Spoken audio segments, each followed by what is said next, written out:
আসন। এটা আমার ফোন, ঠিক আছে? আমরা হরিগুরু বৈষ্ণবের আনুগত্যে এবং ভগবানের অশেষ অনুকম্পায় আমরা সিঙ্গারবাটে এসে উপস্থিত হয়েছি। আপনারা সকল ভক্তদের আসুন, তার আগে আমরা কীর্তন করে তারপরে কীর্তন মহিমা মহারাজ শ্রবণ করাবেন। যদি গৌরাঙ্গ নহিত তবে কি হইত, কেমনে ধরিতাম দে। যদি গৌরাঙ্গ নহিত তবে কি হইত, কেমনে ধরিতাম দে। যদি গৌরাঙ্গ নহিত তবে কি হইত, কেমনে ধরিতাম দে। রাধার মহিমা প্রেমর সুসীমা জগতে জনকে। রাধার মহিমা প্রেমর সুসীমা জগতে জনকে। যদি গৌরাঙ্গ নহিত তবে কি হইত, কেমনে ধরিতাম দে। যদি গৌরাঙ্গ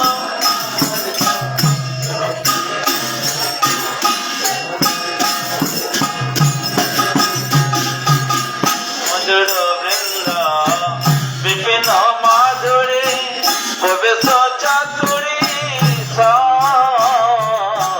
মধুর বৃন্দ বিপিন মাধুরী প্রবেশ চাতুরী বরজ যুবতী ভাবের ভক্তে। বরজ যুবতী ভাবের ভক্তে শক্তি হইত শক্তি হইত।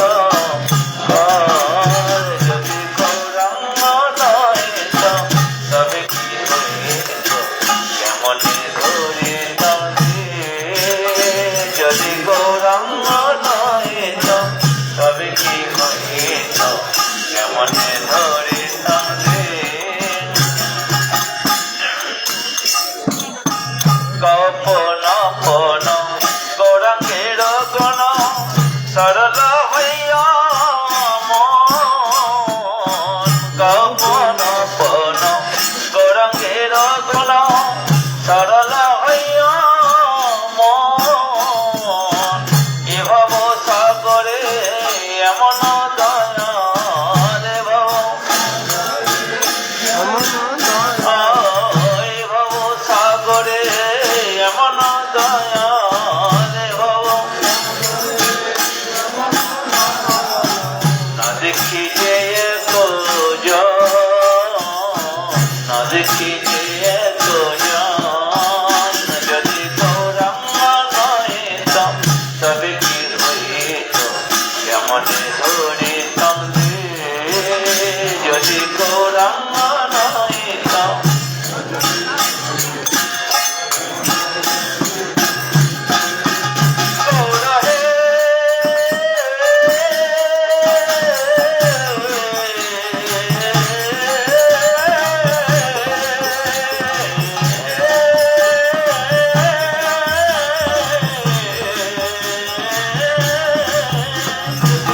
গৌরাঙ্গ নহিত তবে কি হইত, কেমনে ধরিতাম দে। যদি গৌরাঙ্গ নহিত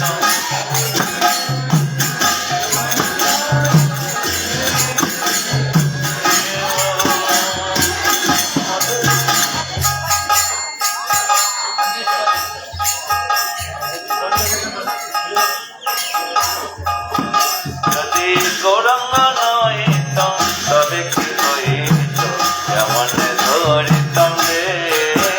যদি গৌরাঙ্গ নহিত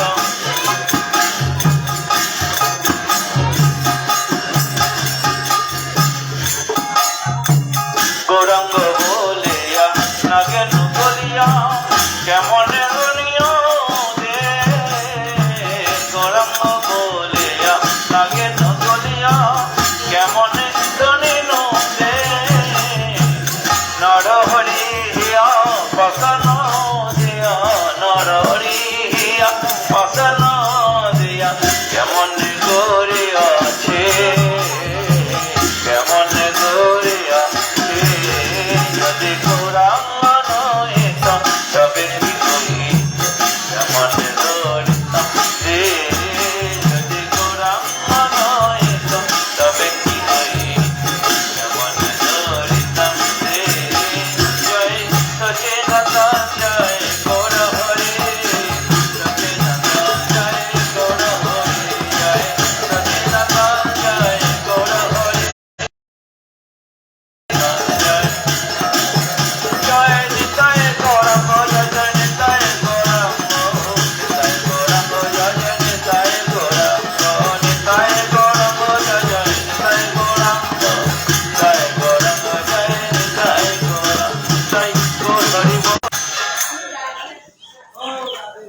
কৃষ্ণ অজ্ঞানতিমিরন্ধস্য জ্ঞানাঞ্জনশলাকয়া চক্ষুর্মিলিতং येन তস্मै শ্রীগুরবে নমঃ।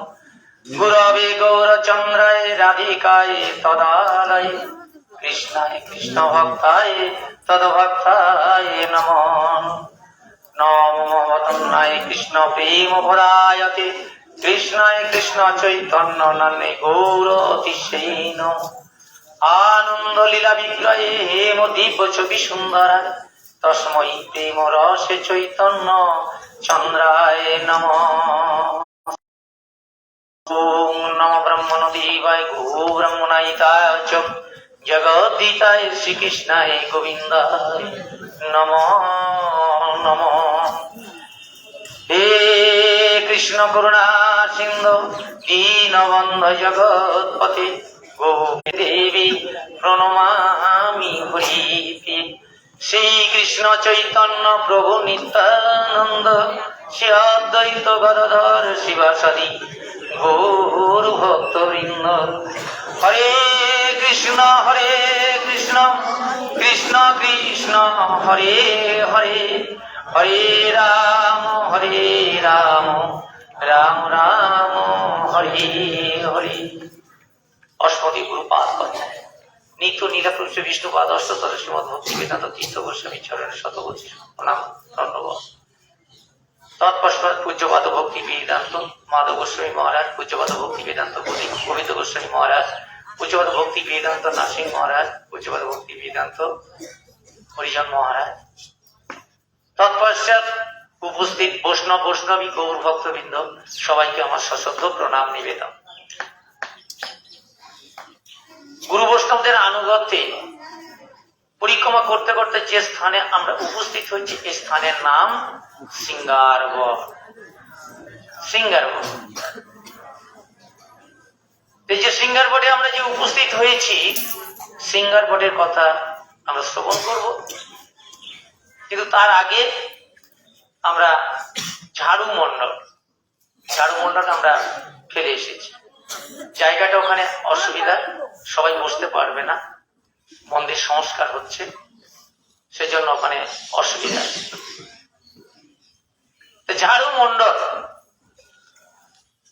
মন্ডল মানে এই এলাকায় ঝাড়ু দেয়া হতো। শ্রীনিবাস আচার্য, দুঃখী কৃষ্ণ দাস, শ্রীজীব গোস্বামী অধীনে আনুগত্যে তারা বিভিন্ন সেবা করতে শুরু করেছিলেন। একসময় শ্রীজীব গোস্বামী বলে দিয়েছিল, দেখো বৃন্দাবন, এই বৃন্দাবনে তোমরা যদি কিছু পাও সেটা তোমরা কিছু রাখবে না, এখানে দিয়ে দেবে। দুঃখী কৃষ্ণ দাস ঝাড়ু দিত, এত অট্টালিকা ছিল না, এটা বৃন্দাবন মানে বনেই ছিল। তার একটা বলি, আমরা যে জানি দ্বাদশ বন, বৃন্দাবন মানে 12টা বন। 12টা বন নয়, বন হচ্ছে 48টা বন।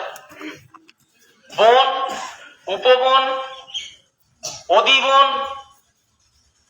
প্রতিবন। বিভিন্ন পুরাণ থেকে আমরা যে পদ্ম পুরাণের 12টা বন নিয়ে আমরা কথা বলছি, নারদ পুরাণের 12টি বন, বিষ্ণু পুরাণের 12টি বন এবং গরুড় পুরাণের 12টি বন।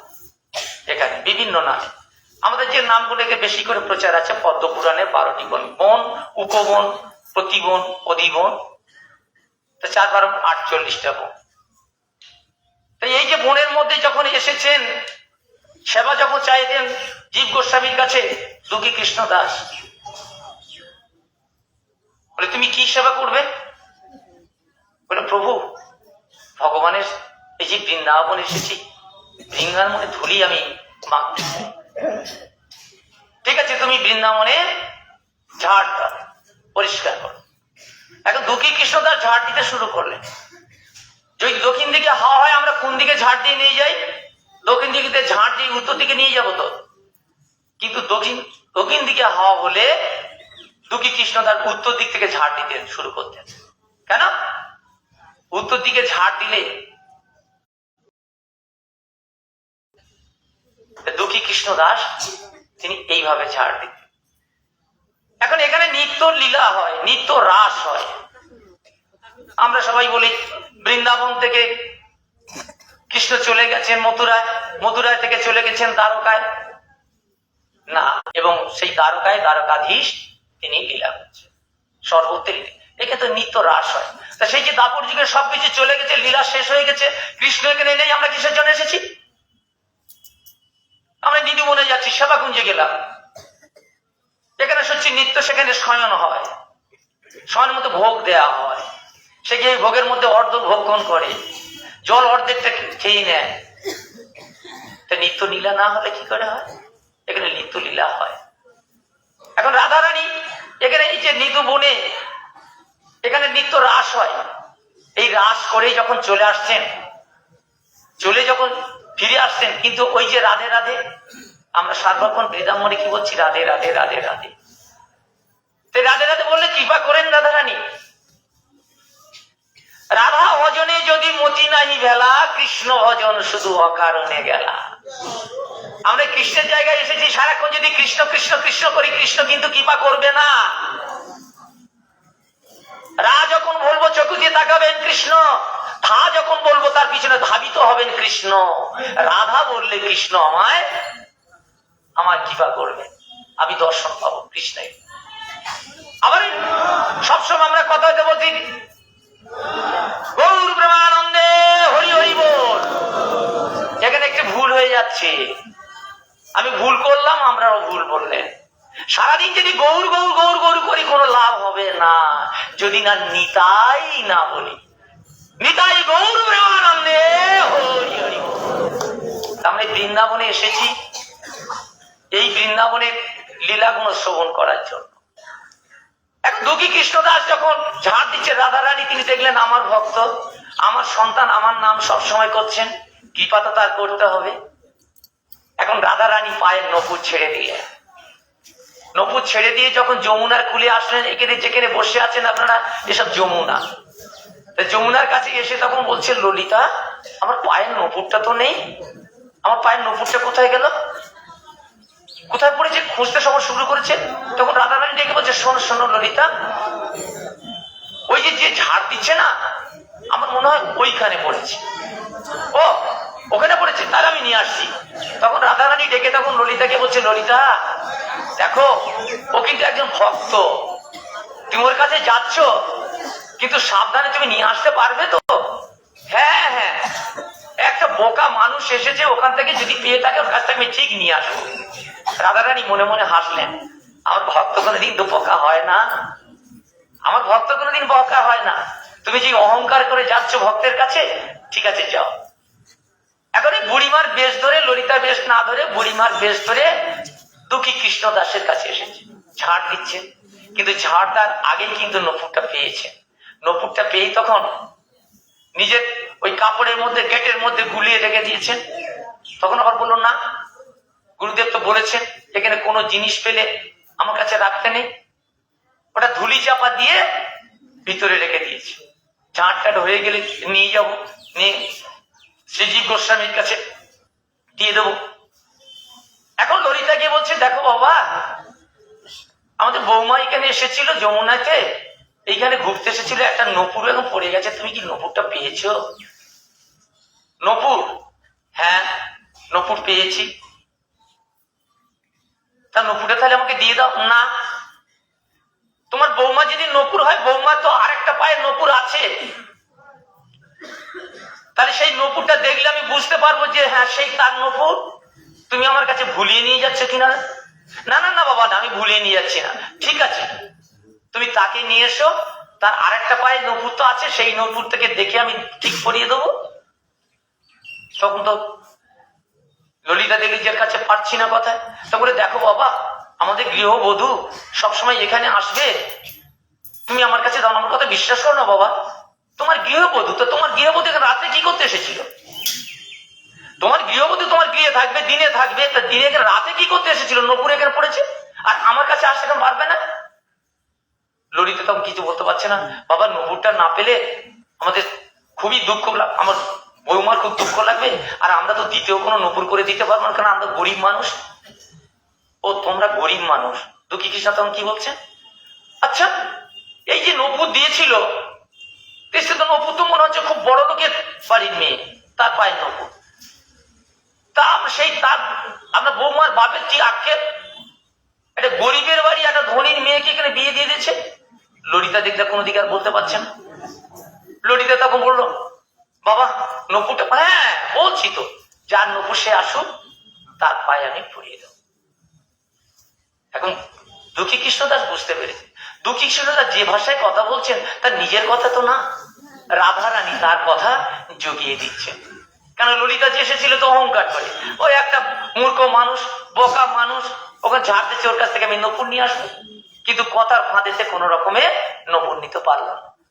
এইবারে রাধারানীকে নিয়ে গেছে, রাধারানীকে নিয়ে রাধারানী বললে, বাবা আমার নপুর দেখি মা তোমার চরণটা। তা রাধারানী এর চরণটা বাড়িয়ে দিয়েছে, আর দুঃখী কৃষ্ণদাস এই নপুরটা পরিয়ে দিয়ে কাঁদছে, চরণ ছাড়া করো না। দুঃখী কৃষ্ণদাস বুঝতে পেরেছে যে মায়ের পায়ে আমি নপুর করে দিয়েছি। এই নপুরটা ললিতা নিয়েই সঙ্গে সঙ্গে দুঃখী কৃষ্ণদাসের কপালে ঠেকে দিল, দিলের সঙ্গে সঙ্গে কপালে তিলক হয়ে গেল। রাধারানী তখন তুলে তাকে বললো, তুমি আজ থেকে দুঃখী কৃষ্ণ দাস নও, তুমি হচ্ছে শ্যামা নন্দন। রাধারানীর আর এক নাম হচ্ছে শ্যামা নন্দন, তুমি হচ্ছে আমার নন্দন। তখন থেকে নাম হয়ে গেল শ্যামা নন্দন। বৃন্দাবন তিনি কৃষ্ণ নাম করতেন সদা সর্বক্ষণ। আর এখানে তখন মেশিন ছিল না যে গম ভাইয়ে নিয়ে আটা করে নিয়ে রুটি হবে, তখন জাঁতা ছিল, এই হাতে জাঁতা চালাতো আর কৃষ্ণ নাম করতো আর গম ভাঙতো। গমটা তার নিজের নয়, অন্যদের গম ভাঙিয়ে তার থেকে যেটুকু পেত সামান্য কিছু দিত, তা দিয়ে বুড়িমা চলে যেত। বুড়িমা এখন গম ভাঙছেন, একদিন রাত্রে এসেন গোপালের সেবা, গোপাল যে নিত্য রাস করেন, সে নন্দন নন্দন ব্রজেন্দ্র নন্দন যে রাস করে আসেন, ঘুমানোর বিগত ব্যাঘাত হয়। দ্বিতীয় দিন, প্রথম দিন বলেছে বুড়িমা তুমি শব্দ করো না, বুড়িমার ওসব খেয়াল, কে বললো আমার শোনার দরকার নেই, এই গোপালের নাম করছে আর গম ভাঙছে। দ্বিতীয় দিন যেতে গেলে আবার সেই ভোরবেলা, কারণ এখানে যে নিত্য রাস করেন না ব্রজেন্দ্রানন্দ, রাস করে ভোরবেলায় যখন এসেছেন বিশ্রাম নিতে, ঠিক সে সময় ওই গাড় করে আওয়াজ হচ্ছে, আরে তোমাকে বললাম তুমি আমার ঘুমের ব্যাঘাত ঘাটিও না। সঙ্গে সঙ্গে সেই গোপাল, সেই বালক এসে ওই চাঁদার উপরে পা তুলে দিয়েছে, দিয়ে বলল, বাবা বাবা তুমি কি করলে, আমি যে এই গম না ভাঙলে আমার তো পেট চলবে না, আমি কি করে দিন চালাবো, আমি তো অভুক্ত থাকবো না। বুড়িমা কাল থেকে আমার এই চরণ যারা দেখবে, চরণে এসে সবাই যে প্রণামী দেবে, আর এই প্রণামীতে তোমার চলে যাবে, আর তোমার কোনো কষ্ট থাকবে না। সেটা হচ্ছে ঝাড়ু মণ্ডলে ওই চাঁতাটা আছে, ভগবান নিজেই পা তুলে দিয়েছিলেন চাঁতার উপরে, সেই পদচিহ্ন ওখানে আছে, এটাই হচ্ছে ঝাড়ু মণ্ডল। তারপরে এখানে এলাম আমরা সিঙ্গারপট। রাধারানী রাস, এই রাসে যাওয়ার জন্য বিভিন্ন রাস হচ্ছে, রাস এখানে বিভিন্ন সময়ে রাস হয়েছে, শারৎকালীন রাস, আবার বাসন্তী রাস, বাসন্তী রাস অন্য অন্য স্থানে হয়েছে, এখানে শারদীয়া রাস হয়েছিল। এই রাসের সময় যখন এখানে রাসে আসছেন, রাসে রাধারানী যাচ্ছেন, এখন তাড়াতাড়ি করে যেতে হবে, শ্যাম রাস করবেন, এক চোখেতে কাজল করেছেন আর এক চোখে পড়েনি। রাধারানী কৃষ্ণ যখন মনে মনে হাসছেন, আরে দেখার এত উদ্গ্রীব, দেখার এত ইচ্ছা, কখন আমি শ্যামকে দেখবো, সেই জন্য তখন এখানেই বসিয়ে, এখানে ছিল বটবৃক্ষ ছিল, সেখানে বসিয়ে আর রাধারানীকে এই বিভিন্ন সাজে সজ্জিত করেছে, সুন্দর করে তাকে শৃঙ্গার করেছে। শৃঙ্গার মানে সাজানো, সেই জন্য এটা হচ্ছে শৃঙ্গার বর। এটা দাপর যুগে চলে গেল। মহাপ্রভু যখন এখানে আসলেন, এই ব্রজে এসে যখন প্রচার করলেন, ব্রজের বিভিন্ন জায়গা বিভিন্ন লীলাগুলো যখন তিনি প্রকাশ করলেন, এটা হচ্ছে সেই শৃঙ্গার বর। এখানে পরবর্তীকালে যখন মহাপ্রভু এখান থেকে ঘুরে যখন আবার চলে গেলেন, সেই পুরীধামের দিকে চলে গেলেন, নিত্যানন্দ মহাপ্রভু আসলেন। নিত্যানন্দ প্রভু এসেই এখানে বলদেবের আবেশ হলেন, বলদেব প্রভু দাপর যুগে যে বলদেব প্রভু ছিলেন সেই বলদেব প্রভুর আবেশ এসে গেল তার মধ্যে। আর সেই এখানে যখন গাভীগুলো যখন চলে যেত সেই গাভীগুলোকে জড়িয়ে ধরে গলা জড়িয়ে ধরে কাঁদতো, আরে আমার আমার কানাইয়া কোথায়? তোমরা কেউ বলে দিতে পারো আমার কানাইয়া কোথায়? বলো বলো আমার কানাইয়া কোথায়? বৃক্ষগুলো জড়িয়ে ধরে তখন বলতো কি তোমরা একটু বলো বলো আমার কানাইয়া কোথায়? তখন এখান থেকে আকাশবাণী হলো, দৈববাণী হলো, তোমার কানাইয়া এখন নবদ্বীপে। আমার কানাইয়া নবদ্বীপে, কারণ এই বলদেব আবেশিতে ছিলেন নিত্যানন্দ প্রভু। এই নিত্যানন্দ প্রভুর এখানে নৌকো আছে, ইনি এখানে লীলা করেছেন। তাই সবাই এখানে এসে এখানে নিত্যানন্দ প্রভু এখানে থাকতেন, আর এখানে তিনি সর্বত্র বিচারণ করতেন। তখন তার মধ্যে যে বলদেব প্রভুর আবেশটা যখন কমে গেল, নিত্যানন্দ প্রভু বললেন না আমি তো এখানে থাকবো না ব্রজে, আমি চলে যাব আমার সেই ব্রজের কানাই যেখানে লীলা করছেন সেখানেই চলে যাবো। তাহলে ব্রজের কানাই কে? গৌরাঙ্গ মহাপ্রভু। নিতাই গৌর প্রেমানন্দে হরি হরি হর। বাঞ্ছা কল্পতরুশ্চ কৃপা সিন্ধু ভয়েবচ পতিতানাং পাবনেভ্যো বৈষ্ণবেভ্যো।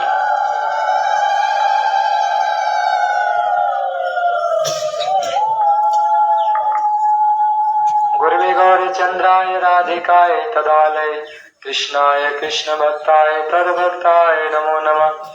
श्री कृष्ण चैतन्य प्रभु नित्यानंद श्री अद्वैत गदाधर शिवासादि गौर भक्त वृंद।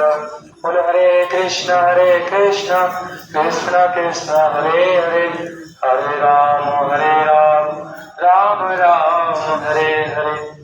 सर्वप्रथम अपने गुरुपाद पद्म विष्णुपाद स्तोत्र भक्ति विधान शीला माधव गोसाई महाराज जी के चरणों में दंडवत प्रणाम करता हूँ। तत्पश्चात पूज्यपाद परमेश्वर गुरु जी के चरणों में दंडवत प्रणाम। यहाँ उपस्थित हमारे पूज्यपाद भक्ति विधान नरसिंह महाराज, भक्ति वेदांत भारती महाराज जी के चरणों में दंडवत प्रणाम। यहाँ उपस्थित समस्त वैष्णव एवं वैष्णवियों के चरणों में यथावत दंडवत प्रणाम। गुरु वैष्णव के अनुगत्य में परिक्रमा करते करते हम लोग जिस स्थान पर उपस्थित हुए हैं, इस स्थान का नाम श्रृंगार वट। नाम से ही जैसे पता चलता है, जाना जाता है, श्रृंगार का अर्थ होता है अपने आप को सजाना, संवारना। तो कौन यहाँ पर किसको संवार रहा है, सजा रहा है?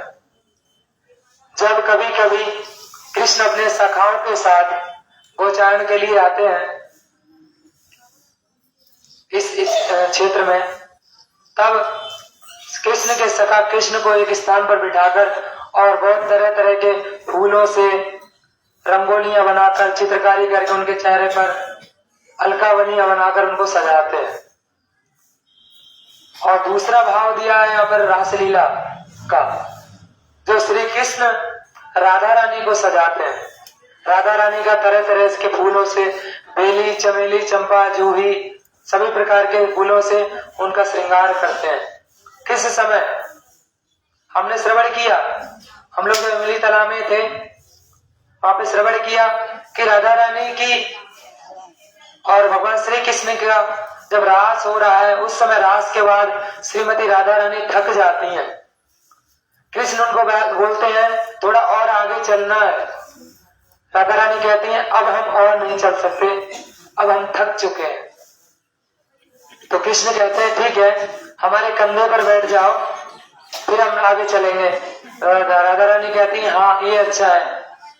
तब श्री कृष्ण बैठते हैं और राधा रानी जैसे ही कृष्ण के कंधे पर बैठने का प्रयास करती हैं, अपना एक पैर उठाती हैं, उतनी देर में कृष्ण वहां से अंतर ध्यान हो जाते हैं। अब कृष्ण अंतर ध्यान हो गए, राधा रानी विलाप करती हैं, क्रंदन करती हैं। अब जब राधा कृष्ण वहां से अंतर ध्यान हुए, तब राधा रानी को मान भी हो जाता है, मान मतलब उनसे रूठ जाती है कृष्ण से। अब कृष्ण उनको मनाने के लिए फिर क्या करते हैं, फिर हम लोग गए सेवा कुंज में। सेवा कुंज में क्या देखा, राधा रानी बैठी हुई है सिंहासन पे और कृष्ण उनके चरणों में उनके चरण पखार रहे, कह रहे हैं भैया जैसे तैसे मान जाओ। तो वो एक पंक्ति है किसी कवियों की कि मान गुमान लकुट लिए ठाड़ी और डरपत कुंज बिहारी। राधा रानी जब मान करती है ना, और गुमान की जो लाठी लेके खड़ी होती है, लाठी मतलब कोई डंडा नहीं, जो उनके अंदर जो अपना अभिमान है छोटा सा, कि कृष्ण को किस तरह से आनंद देना है, तो कृष्ण भी उनके चरणों में फिर पलटते हैं। वेदन ढूंढो पुराणन गायन, महाराज जी ने बताया था ना, इसका जी ने बहुत सुंदर लिखा है कि हर जगह ढूंढा लेकिन कहां मिला? तेरठ तेरठ हार पयो देखो पड़ो कहीं ढूंढत राधिका पायन। राधा रानी के चरण पर लौट रहे हैं, ये स्थान पर वो राधा रानी के केस संवारते हैं, उनको श्रृंगार करते हैं। एक बार राधा रानी से कृष्ण ने कहा कि हे राधे, आपको ना गुस्सा करना बहुत अच्छा आता है, आप मान करना जानती हैं, हमें ना गुस्सा होना नहीं आता है, हमको थोड़ा मान करना सिखा दो। तो राधा रानी ने कहा इसमें कितनी बड़ी बात है, छोटी सी तो बात है, कोई तुमसे बोले तुम उसको पलट के मत देखो, बोलो मत, बस हो गए गुस्सा, ये तो है। तो राधा किसने कहा अच्छा ऐसी बात है, ठीक है। तो राधा रानी कहा तुम पीठ घुमा के बैठ जाओ हमारी तरफ पीठ करके, और हम तुमको बुलाएंगे, हम तो इधर देखना नहीं हमारी तरफ, तो ठीक है। और कृष्ण पीठ घुमा के बैठ गए। अब राधा रानी कह रही है हे कृष्ण। कृष्ण घूम गए, हाँ क्या हुआ? अरे बोले तुम बिल्कुल बुद्धू हो, हमने कहा तुमको पीठ घुमा के नहीं देखना है। तो अच्छा ठीक है। अब राधा रानी फिर क्या आवाज रही है हे कृष्ण। तो कृष्ण फिर घूम गए, बोले तुम पे कुछ नहीं होगा, तुम्हारे बस की बात नहीं है। तो बोला नहीं राधा ने एक बार और ट्राई करो, तो ठीक है। फिर कृष्ण बैठ गए। अब राधा रानी कह रही है कृष्ण, अब कृष्ण घूमे ही नहीं इस बार। राधा रानी फिर कह रही है कृष्ण, अब तो कृष्ण घूम ही नहीं रहे। अब राधा रानी मूर्छित हो गई। अब सोचो राधा रानी उनको मान करना सिखा रही है, कृष्ण पलट के देखा ये तो उल्टी पड़ी है। कृष्ण बोले देखो ये हमारी गुरु है, हमें आई मान सिखाने, खुद मूर्छित हुई पड़ी है।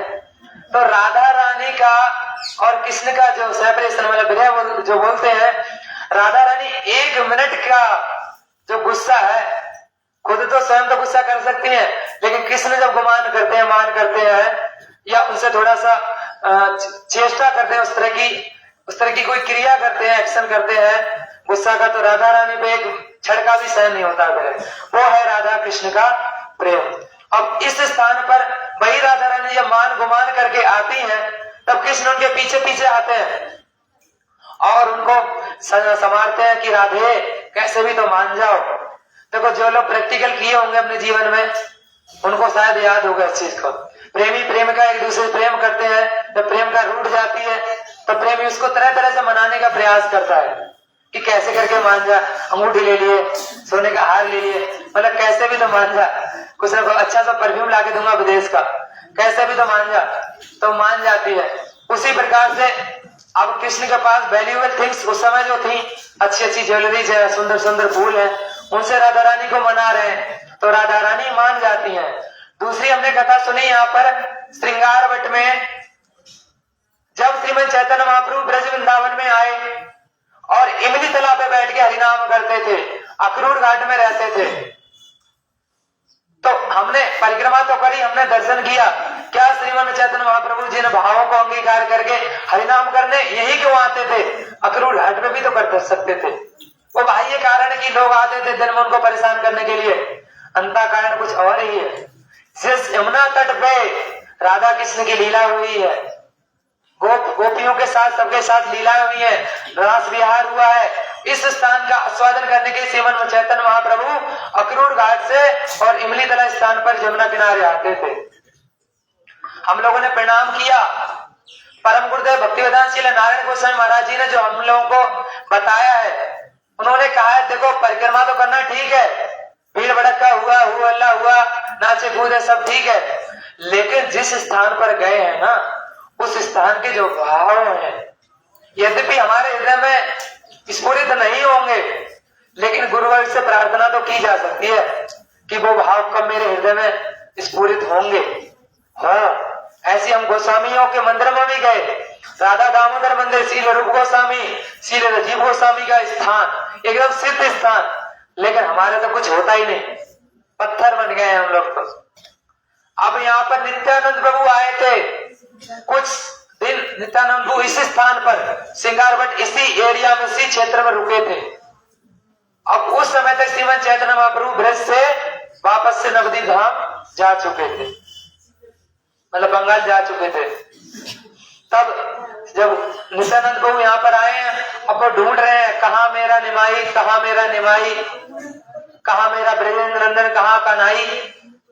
इस तरह से जब ढूंढ रहे हैं तब कृष्ण को आकाशवाणी हुई, नित्यानंद को कहा कि आपका निमाई अब नवद्वीप में, आपका जो कन्हई है वो नवद्वीप में निमाई बन के लीला कर रहा है। तब नित्यानंद को इस स्थान पर वापस नवद्वीप धाम गए। वहां पर नित्यानंद को और महाप्रभु का मिलन हम लोग चैतन्य चरित्र में बहुत सुंदर चित्रित किया गया कृष्णदास कविराज गोस्वामी ने। और भी अनेक महिमाएं हैं। यहाँ पर हम लोग पीछे एक स्थान झाड़ू मंडल, थोड़ा मिसअंडरस्टैंडिंग और मिसमैचिंग हुई तो आधे उधर चले गए, आधे इधर चले गए। तो झाड़ू मंडल की कथा भी 2 मिनट लगेंगे, बता देते हैं, यद्यपि आप लोगों को पता है।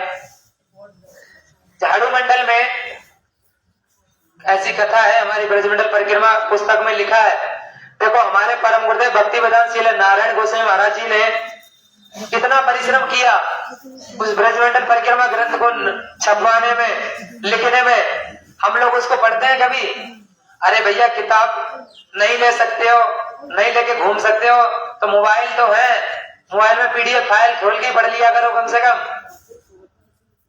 तभी कुछ पता चल जाएगा। हर जगह की कथा पूरी नहीं हो पाती, कम से कम पढ़ लोगे तो उसका भाव कुछ मिल जाएगा। झाड़ू मंडल में इस स्थान पर एक माता जी रहती थी, बूढ़ी माता जी, गरीब थी। तो वो, उनके घर में एक चकिया थी। जो लोग गांव में रहे उनको पता होगा, पहले गांव में एक चकिया होती थी, उसमें ऊपर लकड़ी का बेंट लगा होता था और उस पाट पत्थर के घूमते थे। एक पाट नीचे लगा होता है, एक ऊपर वाला घूमता है, तब उसमें गेहूं, चना या दाल जो भी डालता पिसता है तो उससे आटा बनता है। तो माता जी ऐसे गेहूं पीसती थी सुबह सुबह और आटा निकाल के बेच के अपना जीवन चलाती थी। अब एक दिन क्या हुआ, माता जी चक्की चला रही थी 4 बजे उठकर। उसी समय एक छोटा ब्रज गोपाल, ब्रज का बालक गोप आया और उस चक्किया पे अपना पैर रख दिया। माता जी डर गई, ये कौन है? तो वो बालक बोला, माँ मैं सुबह को सोता हूँ, यहाँ पर विश्राम करता हूँ, और आप सवेरे सवेरे 4 बजे चक्की चलाना शुरू कर देती हो तो मेरी नींद खराब हो जाती है। तो बोले, बेटा अब मेरा पेट कैसे पलेगा, मुझे अपना पेट भी तो चलाना है। तब वो बालक बोला, माँ अब तुम चिंता मत करो, इस चकिया पे आपके मैं अपना चरण रख दिया हूँ, इससे जो चिन्ह बन जाएगा, मेरे चरण का चिन्ह बन जाएगा। इस कथा को सुनकर लोग इस स्थान पर दर्शन के लिए आएंगे, जिससे कुछ प्रणामी देंगे। इससे तुम्हारा परिवार, तुम्हारा पेट चलता रहेगा, तुमको और चक्की चलाने की जरूरत नहीं है। तो इस स्थान पर फिर वो चक्की चलाते थे, झाड़ू मंडल पे चक्की चलाना बंद हुआ और चकिया का जो पार्ट है उस पर कुछ हिस्सा उस पत्थर का उभर गया है, जो भगवान का चरण चिन्ह है। उसके बाद वो माता जी भगवान का भजन शुरू कर दी और चक्की चलाना बंद कर दी। और इस स्थान में झाड़ू मंडल में दूसरी कथा जो आती है, हम लोग गए थे श्याम सुंदर मंदिर। श्याम सुंदर मंदिर बाद में है, पहले इस झाड़ू मंडल एरिया के श्री जीव गोस्वामी के 3 शिक्षा शिष्य, श्री श्यामानंद प्रभु, श्री नरोत्तम दास ठाकुर, श्री श्रीनिवास आचार्य, तीनों को जीव गोस्वामी जी ने वृंदावन में रहते थे, अलग अलग शिक्षा, अलग अलग सेवाएं दी हुई थी। श्री श्यामानंद प्रभु की सेवा थी इस झाड़ू मंडल, ये सेवा को जो पूरा एरिया जो है, क्षेत्र है, इसमें उनको झाड़ू लगाने की सेवा थी। तो एक दिन श्री श्यामानंद प्रभु, उनका पहले नाम था दुखी कृष्णदास, दुखी कृष्णदास, तो इस क्षेत्र में झाड़ू लगाते थे। एक दिन झाड़ू लगाते लगाते उनको एक नूपुर मिला, इंग्लिश में एंकल बेल बोलते हैं, बांग्ला की बोल से नूपुर, हाँ है, हाँ, चरणों में जो माता जी लोग पहनती है नूपुर मिला। तो श्यामानंद प्रभु तो समझ नहीं पाए ये क्या है, उन्होंने ले जाके अपने गुरुदेव को दिखाया, शिक्षा गुरु श्री जीव गोस्वामी को। श्री जीव गोस्वामी ने कहा, कृष्णदास ये जो नूपुर है ये तो अपने पास रखो, लेकिन किसी को देना नहीं, यदि कोई मांगे तो भी उससे ये कहना कि जिसका है उसी को देंगे और किसी को नहीं देंगे। उन्होंने कहा ठीक है। अगले दिन श्यामानंद प्रभु फिर झाड़ू मंडल में इस क्षेत्र में आए अपनी सेवा करने के लिए। तो झाड़ू लगा रहे थे, उसी समय देखा 2 किशोरियां आई हैं वहां।